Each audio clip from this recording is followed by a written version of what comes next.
What the 16 personalities will never admit. Slightly hyperbolic title. It's things that types will sometimes admit.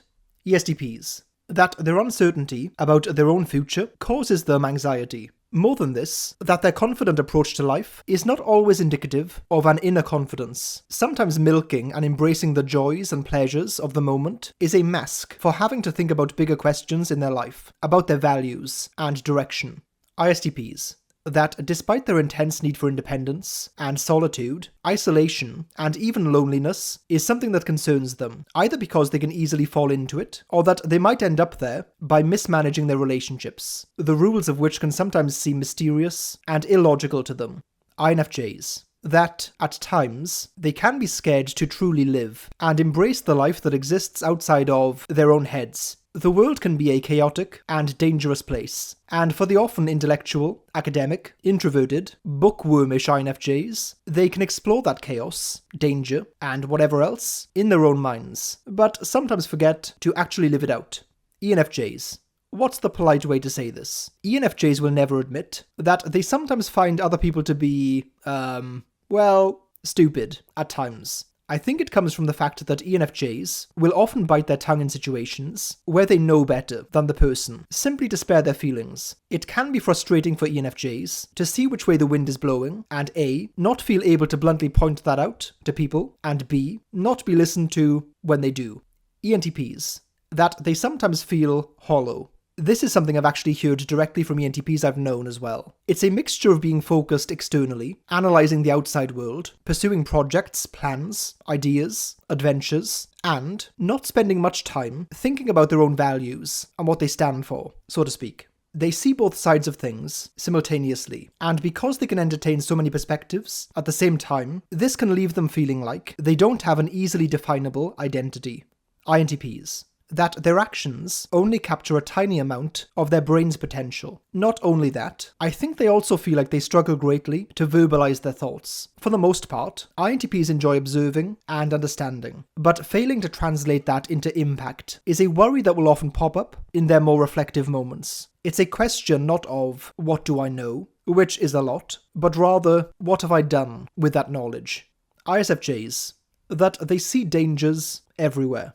There is a term that often gets used in chess. It's called prophylaxis. At some point that word became co-opted by the chess world. Prophylaxis in chess is making one or several moves to prevent your opponent from executing their plans. These moves often look really subtle and small, and even insignificant, but they're defensively minded, preemptive moves that shut down far-off threats. ISFJs are the prophylactic chess players of life, who see more threats than other people.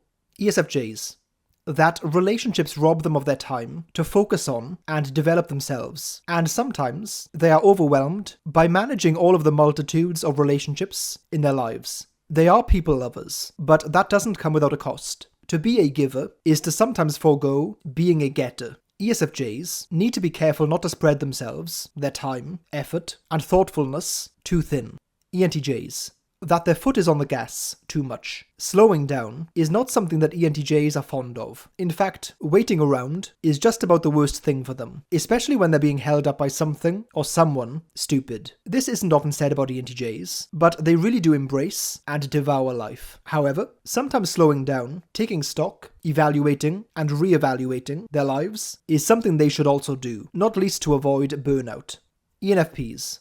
That underneath their positive, upbeat, and energetic nature, they have a strong cynical streak, and sometimes that spills over in their darker moments. To be an ideational type, as ENFPs are, is to constantly see the gulf between the amount of wonderful and glorious ideas that are possible and the vanishingly small number that, through painstaking effort, make their way into existence. To see what is possible is certainly a gift, but when so little gets actualized, either in society at large or simply in their own lives, it can feel like a curse to see those possibilities. INFPs.